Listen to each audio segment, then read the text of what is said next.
The oak doors felt colder than I expected when I leaned my forehead against them. They smelled faintly of lemon polish and old hymnals, clean, but carrying a winter of dust in the grooves. I could hear them through the crack. Low voices, the rustle of fabric, a prayer that rose and then fell into silence. Only team members, Pastor Thomas had said. His hand had hovered, palm out, like a gatekeeper's. My heart thudded against my ribs so hard I tasted metal. 3 weeks earlier I was on my back porch in Cherry Hill. The sun soft on the siding, my hibiscus mug warm between my hands.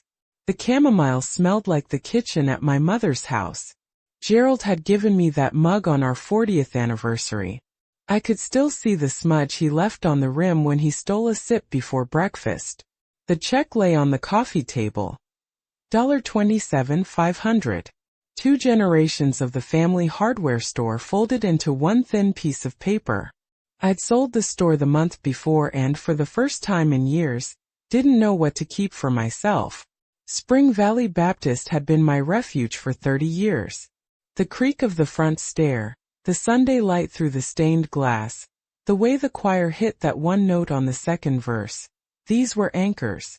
When Pastor Thomas talked about Guatemala, about a school, about medicine, about children who counted rice as a blessing, something in me unclenched.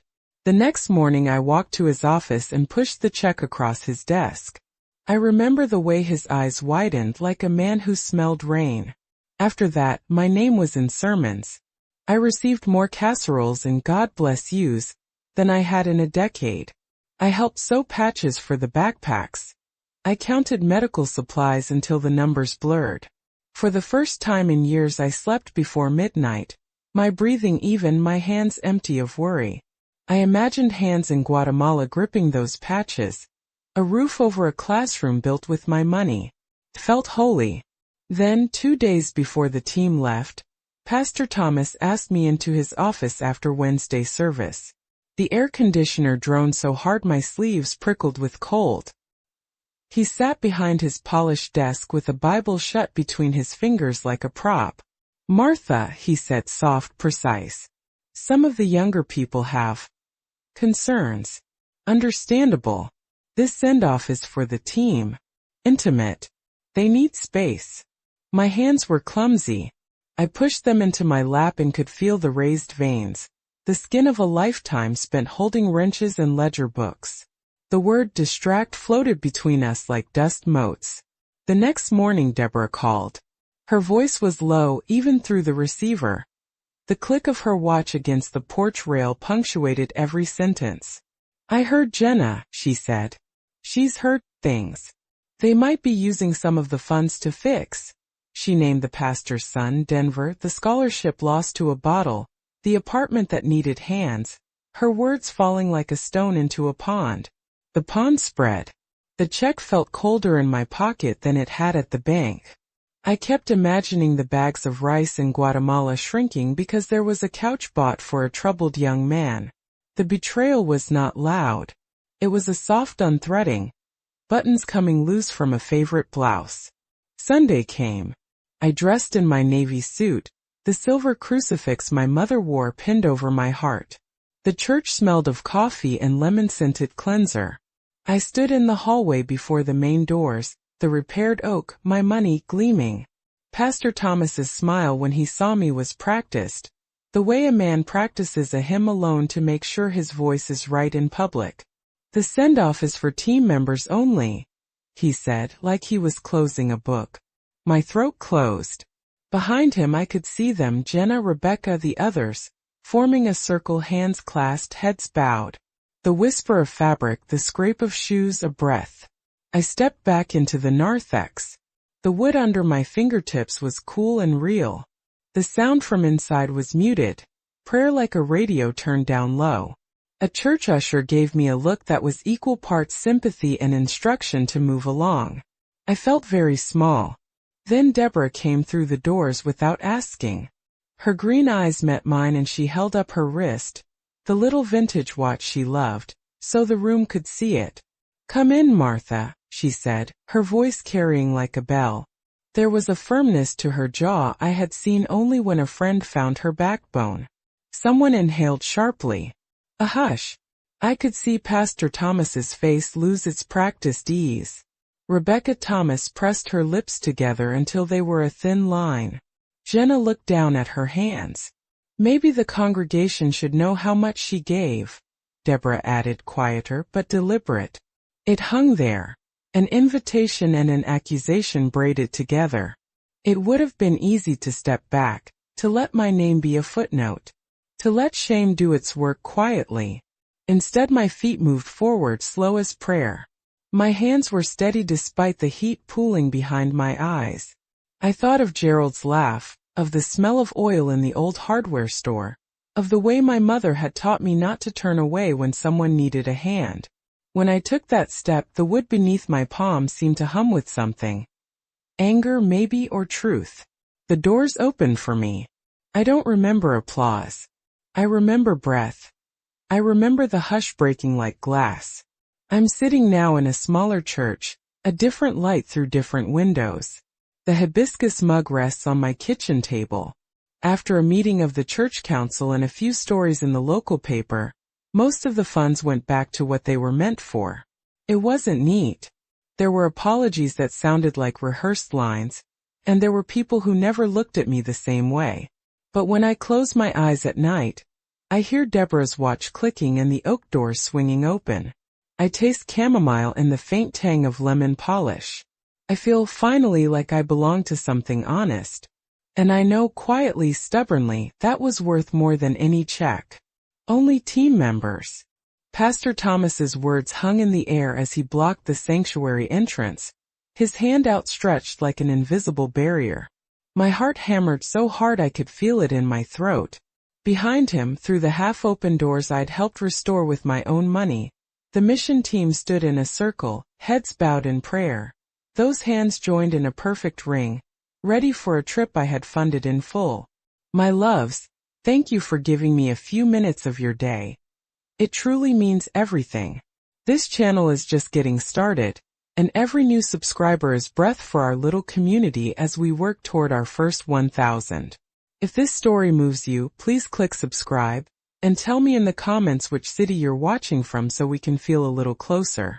The morning the check sat on my coffee table, the light in my kitchen came in at that angle that made the linoleum look almost new. It was early March. The air had that thin Colorado bite that makes you feel like the world is awake but not yet warm. I wrapped my hands around the hibiscus mug Gerald had given me, still with that tiny chip on the rim where he'd nicked it the year he forgot to pick up a part for the register, and breathed in the chamomile. The smell pulled me back to my mother's house, to a kitchen where faith was measured in teaspoons and the hymn book on the counter, open to page numbers she always turned to for comfort. I am 68. I've lived in Spring Valley 30 years. For most of that time the hardware store my father opened and my husband ran was my center-oiled wrenches, the feel of metal ledgers kept in my handwriting. After Gerald died, the store sat heavier in the world than I did, so I sold it. The check was more than money. It felt like a ledger closing, like the last line in a book I'd been keeping for decades. I could have tucked it away, paid the heating, bought myself a trip, kept my independence. Instead I thought of the children Pastor Thomas spoke about on Sundays. Small faces in photos, an image of a classroom with bare walls, a picture of a tin roof that needed fixing. Spring Valley Baptist has seams that go back before me. The worn hymnals in the pew racks smell like lemon polish and old paper. The bell over the steeple has a crack that gives it a half voice. Reverent, a little sad. I know every creak in the front stair, the dent in the last pew where a man knelt for 40 years, and the faded burgundy curtain that frames the small stage behind the pulpit. That curtain, the color of dried wine, has always struck me as a promise that things are covered, hidden until they need revealing. The first week after I handed the check to Pastor Thomas was a kind of grace. He placed the envelope on his desk like a sacred thing. The light in his office came through glass with small beads of dust that glittered when he lifted his head. He said my name from the pulpit until I felt like it belonged to the whole church. People stopped me in the parking lot with casseroles wrapped in foil, asked about Gerald as if he might step out of the choir. The preparation itself was comforting. We mapped out the schools, talked about shingles for roofs, planned which textbooks would fit in what boxes. On the altar someone placed a small wooden cross they said a mission team had carved in Guatemala last year. It sat near the offering plate like a quiet witness. The choir practiced a hymn that made my throat tight. There was one note in the bridge that made every eye in the room lift, like we were all looking at the same horizon. When the team gathered to practice their send-off prayers, the front pew by the pulpit sat empty that week. Not because nobody would sit there, but because something about that seat looked set apart, more for ceremony than for comfort. I noticed it and filed it away like a bookmark. There were small, ordinary intimacies that stitched me to the people there. Deborah dropping by with her apple pie, her watch ticking against her wrist as she fussed over the hem of my skirt. Jenna from the youth group bringing in stacks of coloring books, cheeks flushed from biking over the hill. Rebecca Thomas lingering near the coffee urn, her perfume a soft cinnamon that reminded me of church socials. Pastor Thomas's hands, large, practiced in gesture, always landed on his Bible with a flourish. He was a man who had learned how to carry authority and how to make it look gentle. I told myself I was following a calling. Sometimes at night I'd sit on my porch, the mug in my hands growing cool, and listen to the church bell through the maple trees. I would think of hands in Guatemala, small, calloused, reaching for a pencil, a piece of paper, and I would feel something uncoil inside my chest. Maybe it was faith. Maybe it was the small, stubborn refusal to let my life disappear after Gerald. I liked being useful. I liked the way giving made me feel part of a story bigger than my own. Still, there were moments that hummed at the edges of my contentment. Pastor Thomas would say, "This is for the glory," and his smile would be perfect enough to cut glass. Once, as he walked past the altar, he smoothed the burgundy curtain with one careful hand, as if setting a stage. Rebecca watched him do it the way a woman looks at a man she has learned to read by muscle memory. I kept seeing that empty front pew, a place that seemed reserved by some unspoken rule. The cross on the altar caught the late afternoon sun and threw a small, sharp rectangle onto the floor, like a signpost. When the thought first came, the whisper Deborah would later make into the hollow of my phone speaker, I didn't name it. I kept sewing. I kept counting. I told myself the church had been my home for 30 years. Pastors change, people fall into failings, but the congregation holds threads together. Still, there was a tightening when I slid the check into my purse to walk to Pastor Thomas's office. An almost physical caution, like touching the edge of a stitched seam and feeling it begin to unravel. The hours before the send-off felt both ordinary and brittle. I ironed my suit until the creases stood like promises. I pinned my mother's crucifix over my heart. I smoothed my hands over the bag where the check had been. Outside, the bell rang for noon, uneven and a little high. Inside, the church smelled of coffee and lemon polish. The curtain at the back of the stage caught the light. The empty front pew waited, the varnish warm from Sunday feet. I thought of Gerald, of bolts of metal waiting like small private monuments in the closed hardware shop, and of the way a small act could feel like building a bridge or like setting a match. I did not yet know the hand that would hold the match, but I felt like a pressure under the skin, that something was about to demand being seen. The oak doors were colder than I expected. I pressed my forehead to the wood and let the chill steady me for a moment. It smelled faintly of lemon polish and old hymnals, clean, but carrying a winter of dust in the grooves. Through the crack I heard them. Low voices, a rustle of fabric, a prayer rising and falling like someone drawing breath and letting it go. Only team members, Pastor Thomas had said. His hand hovered palm out like a gatekeeper's. My heart hammered so hard I could taste metal at the back of my mouth. I could feel it against my throat, a hot, insistent drum. My hands, these hands that had tightened lug nuts and balanced ledgers, were slick with sweat though it was a cool March morning. The memory of that check on my coffee table came back sharp as a bell. $27,500 folded into an envelope, the sum of 2 generations of that hardware store, the last line of a life I'd kept in ink and bolts. I told myself I had given it away for a reason. I told myself I was following a calling. But standing there, forehead against the door I'd paid to repair after last year's flood, the certainty wobbled like a picture hung on one nail. He looked at me over his shoulder, Pastor Thomas, his smile practiced into place, his eyes just a hair colder than they'd been in the office. He'd said the same thing there, sitting behind his polished desk with a Bible closed between his fingers. Some of the younger people have concerns, he had said, slow and careful. This send-off is for the team. Intimate. They need space. He had called my involvement distracting with that soft surgical tone. I had left his office with the word distract like a stone in my shoe. The morning Deborah called. Her voice was low and the watch on her wrist clicked like a metronome. I heard Jenna, she said. They might be using some of the funds to fix Denver's apartment. The name landed like a splinter under my skin. Denver. The pastor's son. The boy who'd lost a scholarship to a bottle, and whose trouble had become an open thing people whispered about behind the coffee urn. I sat at my kitchen table and the chamomile went cold. I folded my hands until the veins stood out, used up the edges of my calm. I tried to map a pathway where it wasn't betrayal. Maybe part of the fund was for a rent security deposit, I told myself. Maybe it was an approved loan. The part of me that had run a store for 40 years wanted receipts, clear invoices, neat categories.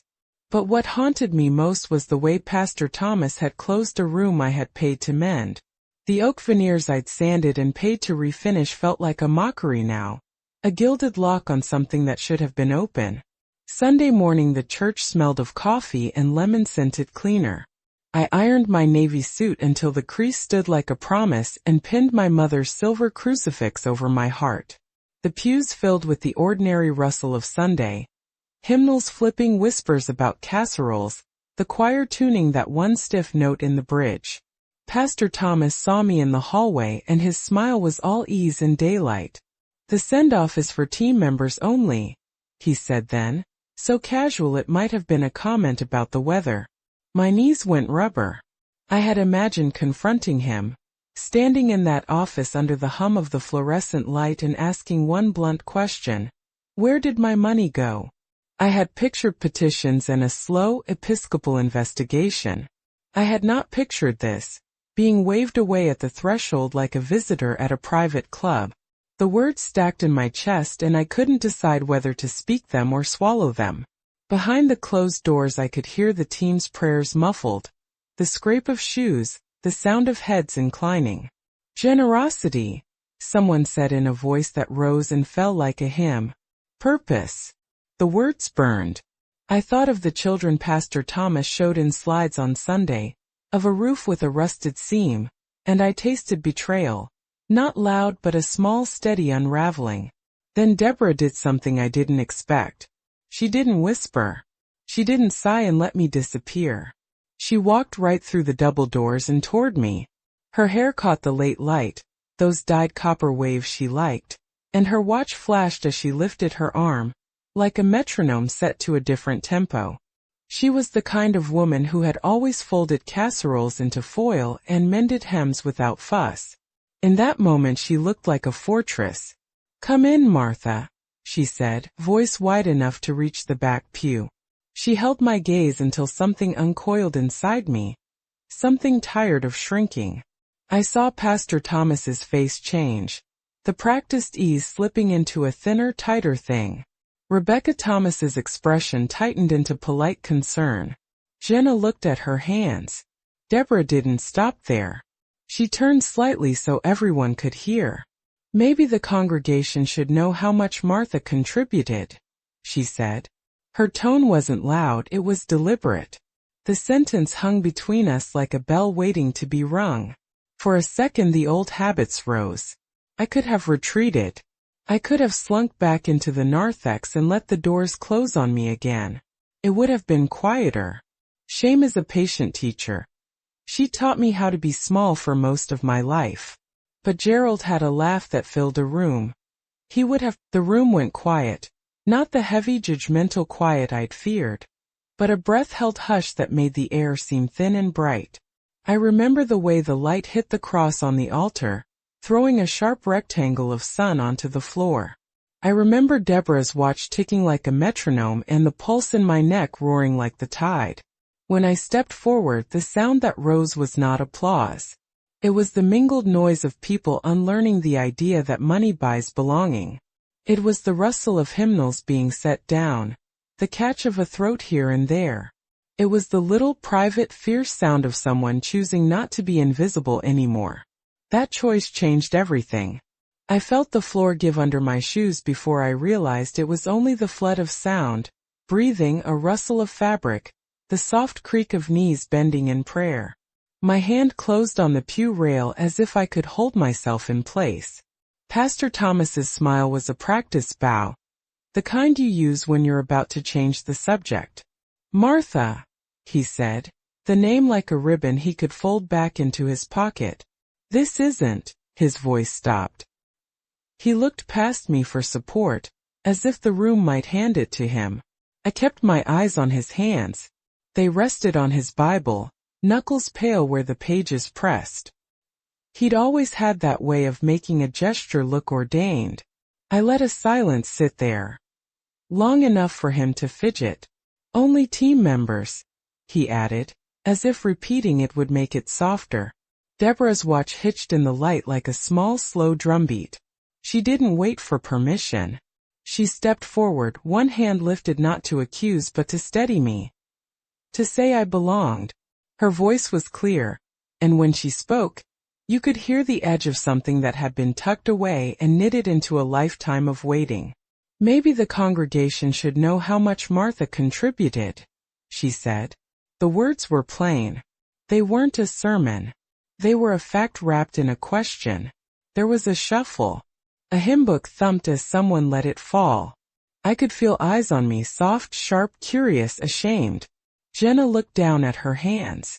I saw the quick movement of her thumbs, the way she rubbed the pad of one finger against the other, a nervous habit that said she'd been taught to look away long before now. Pastor Thomas inhaled, a shallow breath that barely filled his chest. "Deborah," he said, as if calling her name would smooth the moment. "This is not the place."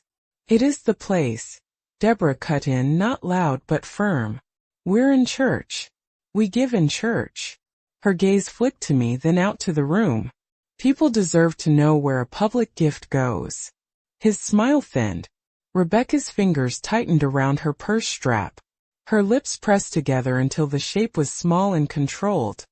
No tremor, no spill. That look was older than either of them. It was the practiced stillness of someone who had watched a husband build a life and learned to paint over the cracks. My chest felt full of something that might have been anger, might have been grief. It tasted metallic from my nervousness.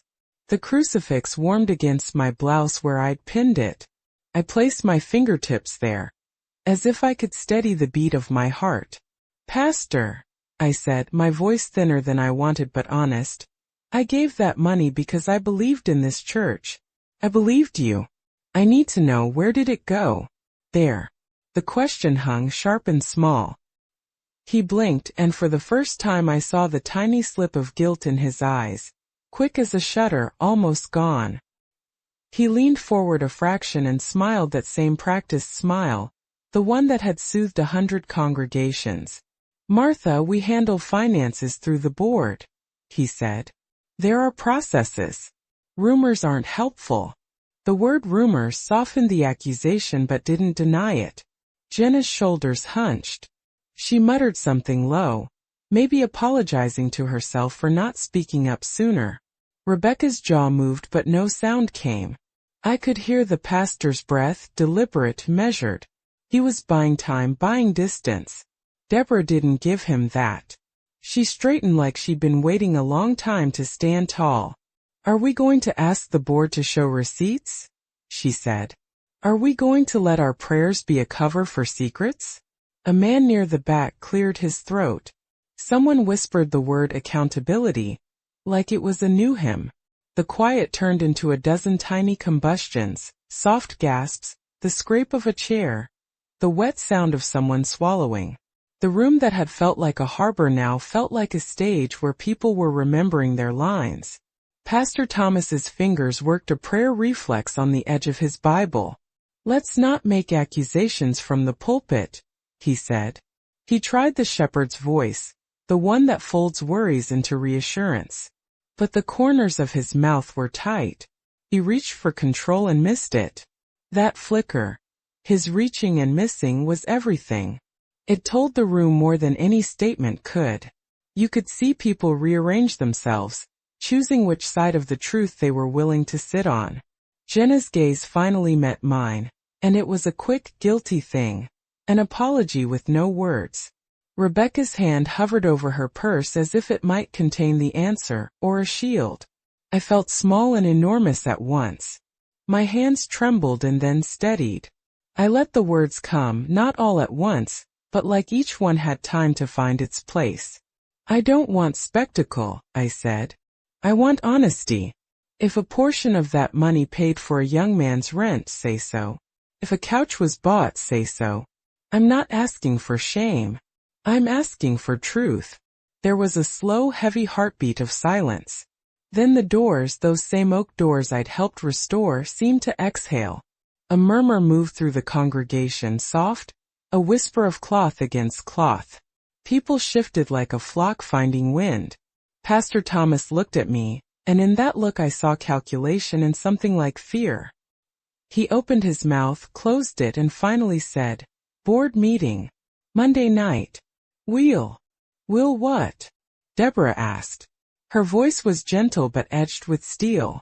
"We'll decide in a closed room? Or will the people who gave the money hear what the board decides?" He didn't have an answer that satisfied the room.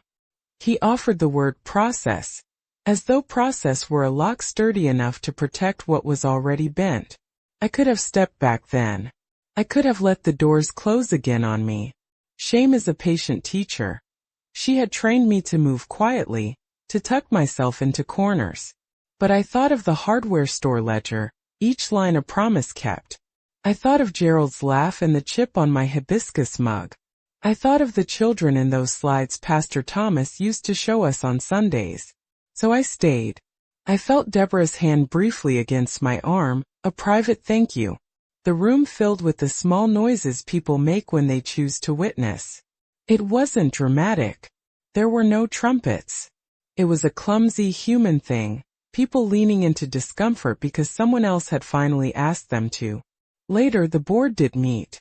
There were conversations that started in paper and spilled into phone calls. Some money found its way back to the mission.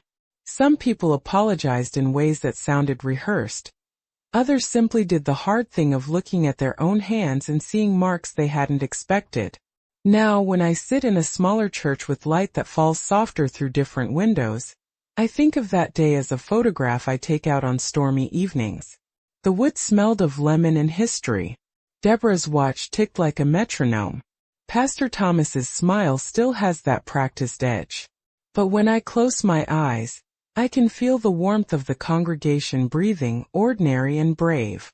I learned that faith isn't always found in big, polished moments. Sometimes it lives in the small insistence of asking for truth, and staying when the answer is hard. After that Sunday, the room that had hugged me for 30 years felt like a place where people had learned new choreography, how to step around me so we never met. At first it was small things. A smile that arrived late and left early. A hand that reached for mine and then, mid-motion, remembered something urgent in the kitchen. The coffee line thinned when I approached.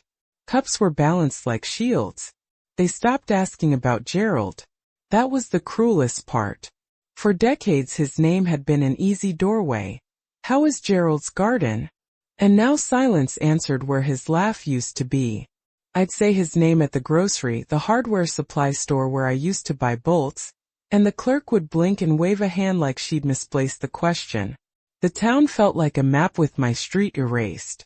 In the pews, People who once saved a place for me slid together as if filling the gap I left. Mothers tightened their grips on small hands when I passed. Teenagers in the youth group glanced up and then away, as whispers lived in the cushions. Conversations loosened into fragments when I drew near. Laughter that cut off midline. The rustle of hymnals that sped up like a heartbeat. I could hear the syllables of my name turned into questions and then folded back into silence. Did you hear? I heard they. I don't know if it's true. The words always stopped when they met my face. It was a private kind of exile, made of polite avoidance and the slow erosion of invitations. Potlucks changed their routes. Where casseroles once arrived at my door, neighbors left dishes on the stoop then retreated inside with the door cracked, eyes avoiding the window. Birthday cards that had always been slid under the mat now appeared folded and face down at the post office counter with the clerk whispering, "Someone dropped this off for you." The postmark looked kinder than the delivery. There were moments when the church still hummed the way it always had. Organ pipes holding one long note, the rustle of hymn pages, but underneath that familiar sound was a current of tension. People who used to greet me at the front step crossed to the other side of the walk.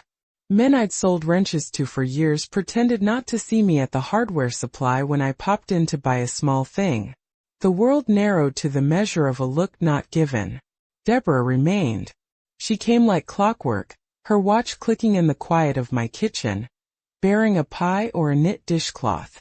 She squeezed my hand and sat far too close for the rest of them. In the pew she would glance up at me with a look that said, "I remember." She was the fault line in the new map, the one person who refused to redraw the boundaries. But even Deborah's visits were marked now by caution. We spoke in low tones, angling our chairs away from the window as if the town might be eavesdropping through the glass. At the volunteer table where I used to fold bulletin packets, people rearranged roles. "We're trying a different schedule," someone would say, too quick. Names were crossed off lists with a neat final hand. My offer to help with the community drive for winter coats was met with, "Oh, we have it covered," said with a speed that suggested a desire to make the decline painless. It never was. The polite words carried a scrape. Even inside my own home the siege seeped in. I would set the hibiscus mug on the table and listen for the bell 3 slow peals. And it felt like an echo from a life that had moved a room away from me. The mail still came, the bills and the small catalogs I never ordered, but the notes that once came with invitations were absent. My phone rang less. My name in the church bulletin, once bold and thankful, dwindled to silence. There were nights I sat on the porch with my hands wrapped around the mug and tried to tell myself that faith was being tested, that storms always pruned what wasn't strong. I could feel the lemon polish on the doors under my fingertips in my mind, the coolness of the wood when I'd rested my forehead there. I told myself patience, then courage, then patience again. The words became a litany. Yet isolation has a way of turning small cuts into deeper wounds. It sharpened the memory of Pastor Thomas's hand, how it had parried mine with a practiced ease. It made the laughter that once filled the hallways sound like someone else's tape. It taught me new ways to count time, Deborah's watch, the second hand moving like a metronome, the church bell separate from me now, the drip of the faucet steady and indifferent. People used to say that small towns protect their own. Now I walked through my town feeling as if a slow curtain had been pulled between me and the others. The seam was invisible until I tried to cross it, and every attempt to step closer was met with the tidy sound of a door shutting. My forehead is still against the oak when Deborah's shoe hits the tile, soft, determined. The doors creak wide and the sound slices the hush like a knife. The sanctuary breathes in 100 quiet bodies. The pastor's voice, which has been rolling like a warm sermon, tightens when he sees us. It's the kind of voice that used to settle things. Today it vibrates against the rafters and the vibration hums through my teeth. I step over the threshold. The floor smells of lemon polish and wax. Clean, honest smells and something else metallic and faint, like a coin dropped in a collection plate. My hands are folded in front of me, fingers intertwined until the skin goes pale at the joints. I count my breaths like entries in a ledger, in out. In out. Keep steady. Don't let it tremble. Keep steady. Inside, the light from the stained glass throws soft color at the altar. A small votive candle near the wooden cross gutters. Its flame dances low, then snaps, blows out, while Pastor Thomas is still speaking. The room registers the tiny extinguish like a punctuation mark. Someone inhales sharply. For a second the sanctuary is a hothouse of sound and silence. The echo of the pastor's last sentence hangs, thin and exposed. He watches me with that practiced smile. It never reaches his eyes. His hands rest on the pulpit now, fingers splayed across the varnished wood. I can smell the oil of the polish and the paper of the hymnals stacked beneath. His voice comes again, measured, like a metronome someone set to keep the moment from stumbling. We will address concerns through the proper channels, he says, and the phrase sounds like a door being locked. Deborah's watch ticks loud in this thin air. She doesn't shout. She doesn't glare. Her voice is clear and I feel it in the midline of my chest. Come in, Martha, she says. We need you here. When I move forward, the world contracts to the length of my stride. Every motion is magnified by the hush. My shoes make the softest sound on carpet. I can hear the fold of fabric, the cough of someone in the back. Heads turn. Not with the ease of curiosity but with the startled attention of people who know a taboo has been breached. Pastor Thomas reaches for his Bible like a man reaching for a script. His fingers find the edge and he thumbs it closed.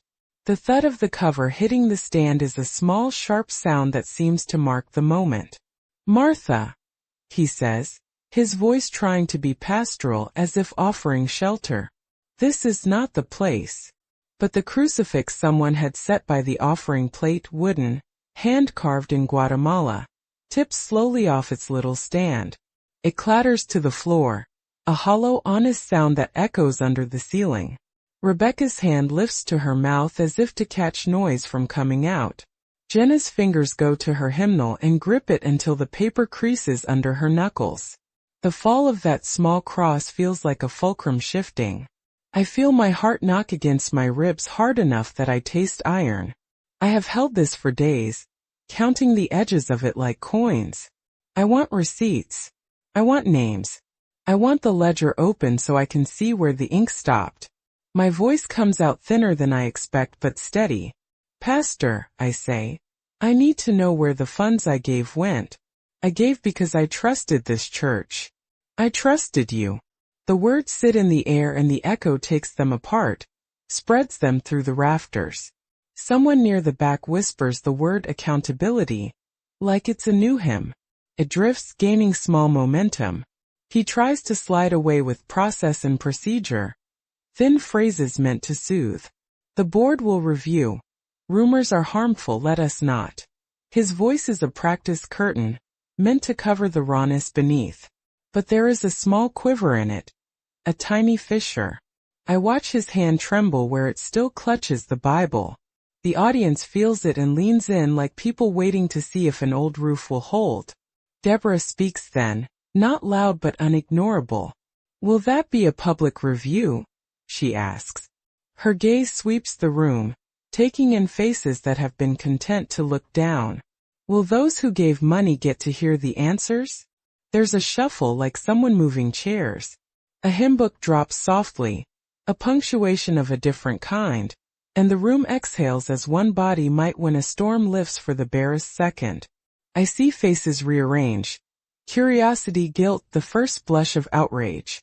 Jenna meets my eyes, and for a breath there is apology there. Rebecca's posture goes rigid, like a woman bracing against wind. Pastor Thomas reaches for authority, for the shepherd's cadence that once calmed storms. He offers a promise of a meeting, of process, of time. He says we will. The words ring off and don't land. A small boy in the third pew makes a noise, a hiccup that breaks something brittle. Someone coughs. The thermostat clicks. The air seems to press down on us all. I keep my hands folded at my waist. They are steady. My breaths are small and measured. Inside there is an ugly heat, anger, fear, the sting of betrayal, but I keep it bottled, methodical. In the silence my voice lands again. I'm not. When I finally lower my hands, the fatigue rushes through me. 2 decades of service, 1 recent betrayal, and the rawness of the moment pooling in my chest. The sanctuary hums with the sound of choices being made. Who will demand the ledger? Who will accept the soothing phrase and walk away? The candle remains out. The wooden cross lies on its side. I thought giving away my last line of savings would be a closing. Instead it opened a door and showed us what needed airing. In that humming stillness, I understand with a fierce, slow certainty. Faith must be practiced in daylight. It must be accountable. The rest can wait until the board meets. Tonight, this room will remember that silence is not always a prayer. Sometimes silence is a shield. And sometimes a small stubborn knock will open it.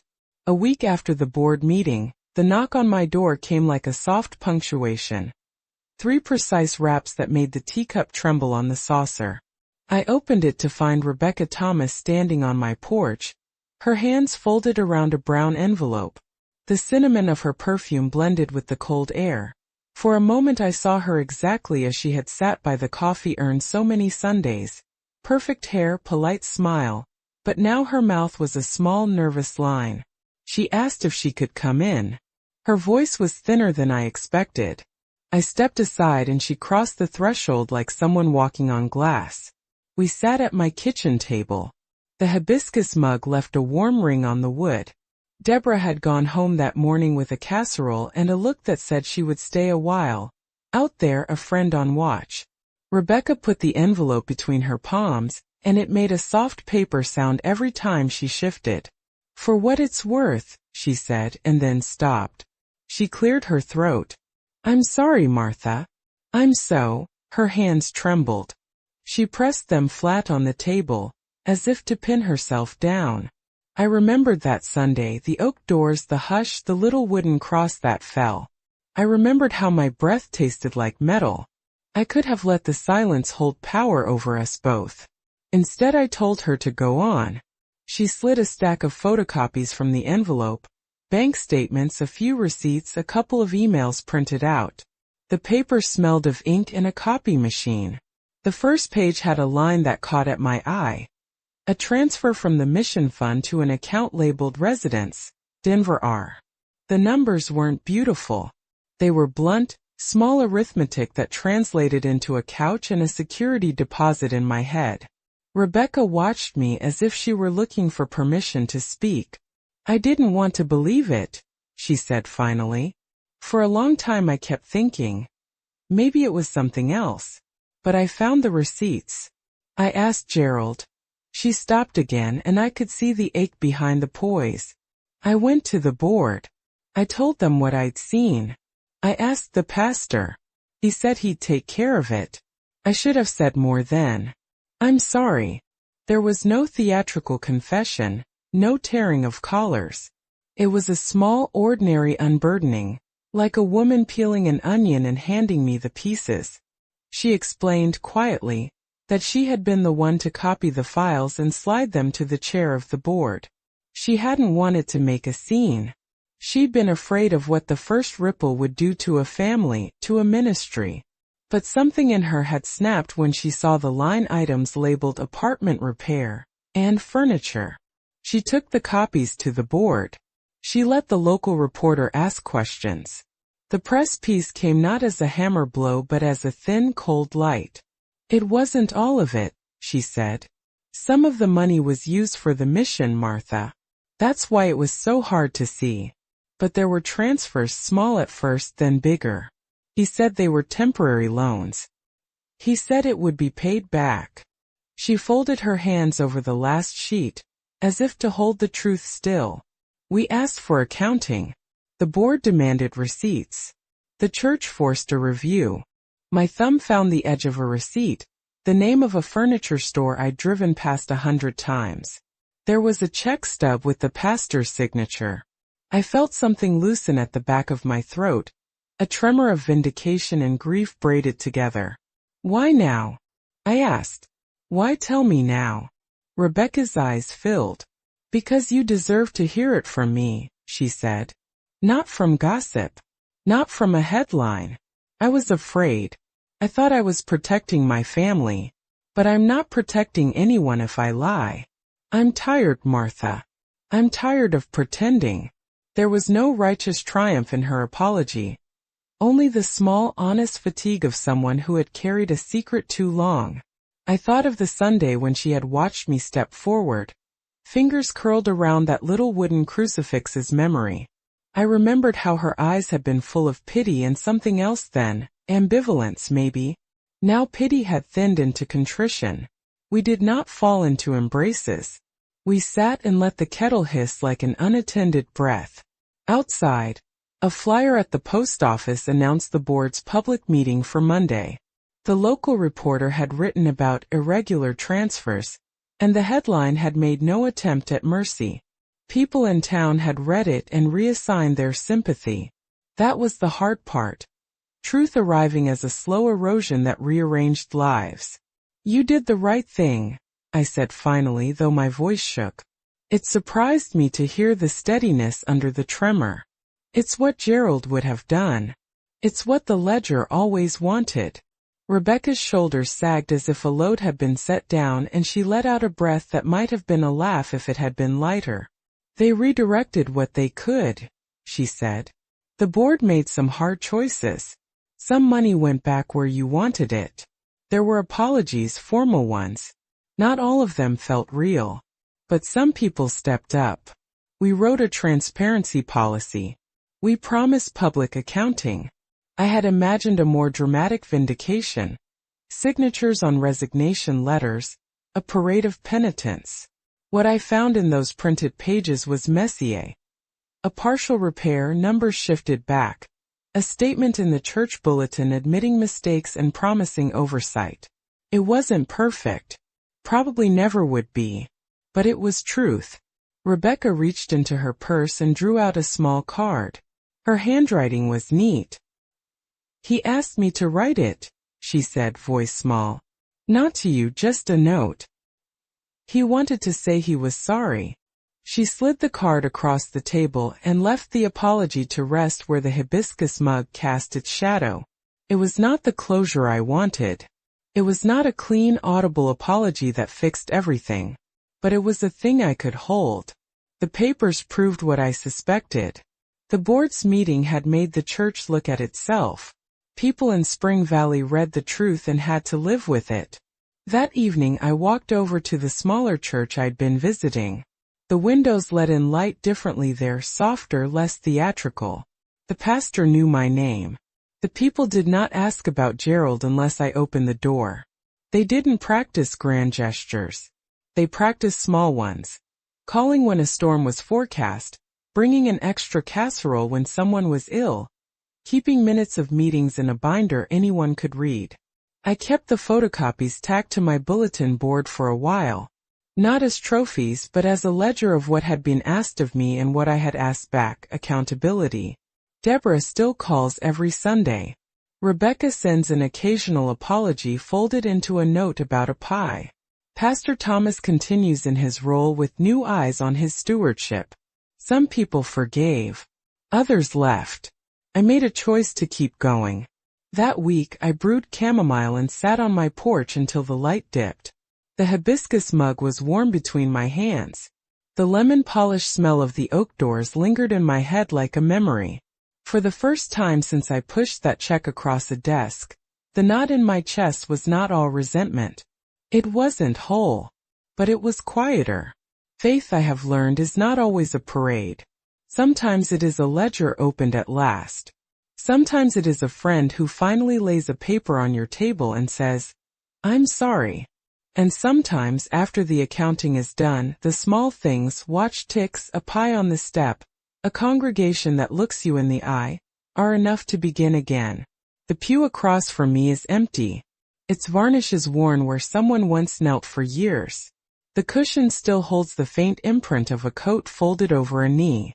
I watch the slant of late afternoon light move across the wood, and it feels like watching the last note of a hymn fade out, slow and inevitable.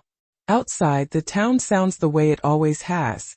A dog barking 2 houses down, the hum of a pickup on Main, the church bell marking the hour. Inside, the small Rebecca came the week after she handed me those photocopies. She stayed for tea. She did not ask for forgiveness with the flourish of a sermon. She brought a thin envelope and sat down like someone tired of holding a secret. We did not unravel everything at once. We threaded words slowly, what had been done, what had been returned, which faces had turned and which had stayed. Her hands trembled when she reached for the kettle. I could see the relief behind her careful composure.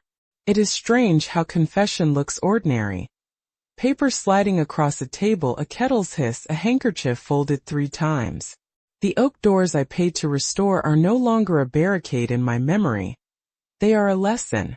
I still feel the cool of that wood when my forehead rests against it in my mind. Lemon polish lingers in the grooves of my remembering. Clean, sharp, impossible to hide under dust. Sometimes I close my eyes and trace the scar where the floodwater had darkened the grain. I can still taste chamomile on my tongue, and the metallic tang of my fear. But those are not just wounds. They are seams where something was opened and then slowly mended. People ask me now, neighbors, the young woman at the library desk, how I feel about being back in this quieter pew. I tell them the truth in small pieces. I say I am tired and grateful. I say that faith for me has learned to be a ledger as much as it is a song. Entries matter. Names matter. Promises cannot be smoothed away with nice words and polite smiles. That is what I asked for that Sunday. Not spectacle, not revenge, but the truth laid out like a receipt on the counter. There have been costs. Invitations thinned. Casseroles stopped appearing at the door the way they used to. People who once saved me a spot at potlucks find reasons to be elsewhere. That has been a quiet subtraction, sharp in its smallness. But there are also additions I did not expect. A pastor in the new church who knows my name without consulting the bulletin. A small group that meets on Tuesdays to stitch quilts for the shelter. A woman who invites me to her book club even though I never read any of the books on time. These are little restorations. Trust reknit with ordinary kindness. Sometimes late at night I take my hibiscus mug to the porch. The chip on the rim catches the moonlight. I run my thumb over it and remember Gerald's laugh, the feel of the register keys beneath my palm, the smell of oil in the old hardware store. Those memories are not bargains I need to return. They are the sturdy things that make up the rest of my days. I still have the ledger in my head, the arithmetic of a life lived with care, and I add new lines to it. Visits kept, meetings attended, the times I stood when it was easier to sit. The wind closed the sanctuary door for me the last Sunday I went back. It was a small decisive sound wood meeting wood, and it felt like the final click of a latch on a chapter. I watched footsteps recede down the hall. Some were quick, some long and slow. There was no grand procession. There was no applause. There was the ordinary sound of people leaving a place they had gathered in, carrying whatever change they would into the world with them. I am not the same woman who walked up those church steps 3 years ago with a check in her hand and a hope in her eyes. I am smaller in some ways, worn where I once believed in ceremonial absolutions, but stronger in other kinds of quiet that matter more. Steadiness in my gait, a readiness to speak when truth is needed, a capacity to forgive not because it clears the ledger for everyone else but because my own balance demands it. The new church has a bench with one end slightly darker where the varnish took differently. I often sit there. The wood is warm from afternoon sun, and it remembers hands that have pressed in prayer. I like the fact that the bench is imperfect. I like that its flaw is visible. It reassures me that belonging does not require perfection, only presence. Tonight the streetlights will come on, one by one, and the town will fold itself into a soft, watchful dark. I will make chamomile, and Deborah will call to remind me about Tuesday's quilting circle. Rebecca will drop off an extra piece of pie. The oak door will sit in my mind, polished and patient. The ledger will remain on my kitchen table. Not a heavy thing but a record. When the wind catches the church door and it closes with that familiar, decisive sound, I do not flinch anymore. I listen to the echo of my own footsteps as they move away. They are the sound of someone who kept faith even when its shape changed. They are the sound of a life that gave its last savings and in return, found a way to keep going. The pew across from me is empty, and that emptiness is not loss alone. It is an open place where someone else can sit. It is a beginning as quiet as a breath. After the shake of the week, morning came back like the slow turning of a page. I learned to measure time by softer things. The tick of Deborah's watch when she sat on my porch, the thin curl of steam that rose from my hibiscus mug, the way the light through the kitchen window warmed the knife-scarred table. Small constancies, ordinary and stubborn, that didn't ask for headlines or seating charts. They asked only to be noticed. The board meeting left a paper trail. It wasn't a tidy miracle with trumpets. It was photocopies and signatures and minutes that smelled faintly of copier ink and lemon cleaner. Some money was returned. Some apologies were issued in the dry language of minutes and bullet points. There were people who said the words, "I'm sorry," and sounded like they were reading from a script. There were others who said it with trembling hands and eyes that meant it. The church changed its bylaws, slow, awkward, necessary things about transparency and open accounting. The town read the report in the paper and rearranged its sympathies. Rebecca's confession was not cinematic. She came to my kitchen with papers folded in an envelope and a face that had finally set aside fear for honesty. She handed me printouts, bank transfers labeled in a way that felt both clumsy and devastating, then sat and watched the steam fog the window. She wasn't the villain I'd imagined. She was a woman who'd grown weary of protecting stories that hurt people. She kept saying, "I'm sorry," and I watched the words land and soften in the middle of the room.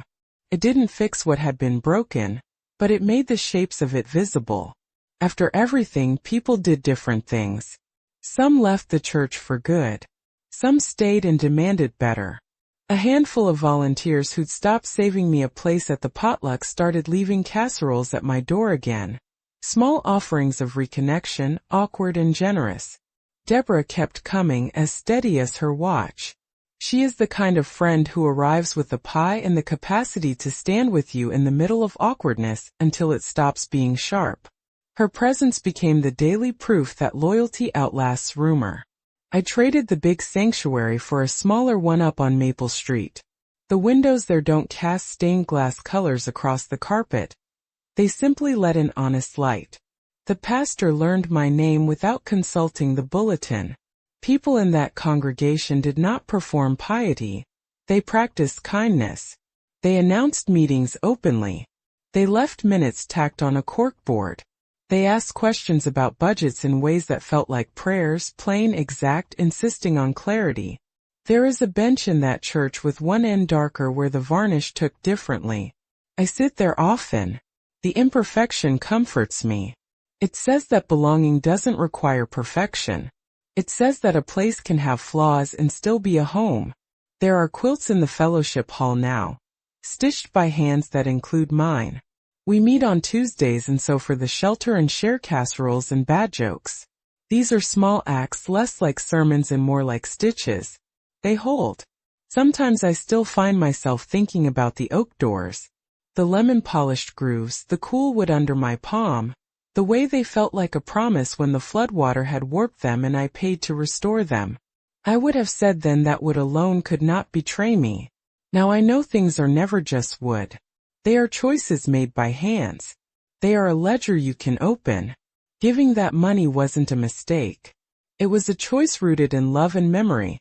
The hardware store counters and Gerald's laugh, and the way my mother taught me to measure faith in teaspoons. What I did not expect was how fragile the conduit between intention and outcome could be. The betrayal wasn't a single act. It was a quiet misdirection, small transfers that added up until they felt like theft. That taught me how easily trust can be rerouted when nobody asks for receipts. I thought I would want revenge. I thought I would savor a loud public reckoning. Instead, what settled into me was quieter. A steady requirement that the community I loved learn to be answerable. I wanted truth, not spectacle. That desire reshaped the town's grammar. If anything good came of it, it was this. The town had to look at its own hands. People wept quietly in the back pew when the board announced reforms. Some left with the righteous clatter of finality. Others stayed and learned new habits. I found myself ready to forgive in ways that did not mean forgetting. Forgiveness for me became a ledger entry. An action, not a feeling. I forgave because I wanted a place to sit that was honest, not because I wanted to pretend the harm hadn't happened. At night, when the streetlights come on and the town settles, I set my mug down and trace the chip on its rim. It feels like an old scar. Something Gerald would tease about, then laugh, and then hand me the teapot because he believed tea could fix anything. I remember the ledger of the hardware store, the precise columns and ink numbers, and the satisfaction of a balance page. I carry a different kind of ledger now. Names of people who showed up, receipts returned, meetings held in daylight. So I keep going. I attend meetings, I say the hard things when the hush settles like dust. I drink my chamomile and let the small repairs add up. The oak doors are still there, sanded and sealed. Sometimes I press my forehead to that cool wood in my mind and feel less anger than a kind of quiet resolve. Faith finally asked for daylight. If you've made it this far, thank you from the bottom of my heart for staying until the end. If you feel it in your heart, please subscribe so you won't miss the next stories, and keep walking with me by watching the other videos I've prepared with care. And please, share in the comments what you thought of my testimony. I will read every word.